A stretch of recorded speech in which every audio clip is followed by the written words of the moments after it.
மதிமுக அணி மாறுகிறது. மதிமுக கூட்டணி விட்டு வேறு கூட்டணிக்கு போகிறது.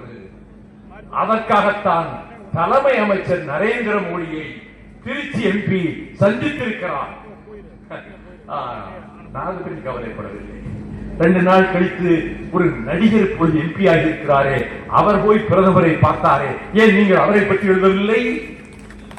2 நாள் கழித்து டாக்டர் கலைஞரின் அருமை மகள் நாடாளுமன்றத்திலே சிறப்பாக பணியாற்றிக் கொண்டிருக்கக்கூடிய கவிஞர் கனிமொழி நரேந்திர மோடியை போய் பார்த்து 10 நிமிடம் பேசிவிட்டு வந்தாரே, அவர் எதற்காக பார்த்தார் என்று உங்கள் பத்திரிகையில் நீங்கள் ஏன் எழுதவில்லை?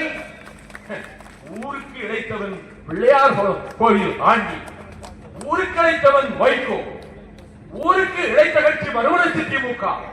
அதனால் இப்படி உங்களால் எழுத முடிகிறது.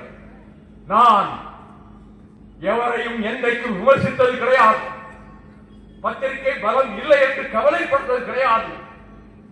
எனக்கு 8 கால செய்தி வர வேண்டும் என்று நான் ஏங்கியது கிடையாது. பக்கம் பக்கமாக விளம்பரம் கொடுப்பதற்கு என்னிடத்திலே தனவந்தர்கள் கிடையாது, என்னிடத்திலே செல்வந்தர்கள் கிடையாது. எல்லாம் கொள்கை லட்சியம் என்பதற்காக வாழ்ந்து கொண்டிருக்கக்கூடிய கண்ணின் மணிகள். செய்திகளை உடனுக்குடன் தெரிந்து கொள்ள கீழ்கண்ட கேபிள் மற்றும் டிடிஎச் நெட்வொர்க்குகளில் எம்நாடு செய்தி தொலைக்காட்சியை காணுங்கள். பாதகம் செய்பவரை கண்டால் நாம் பயம் கொள்ளலாகாது பாப்பா. மோதி மிதித்துவிடு பாப்பா, அவர் முகத்தில் உமிழ்ந்து விடு பாப்பா. அண்மை செய்திகளை உடனுக்குடன் தெரிந்து கொள்ள இணைந்திருங்கள் எம்நாடு தொலைக்காட்சியுடன்.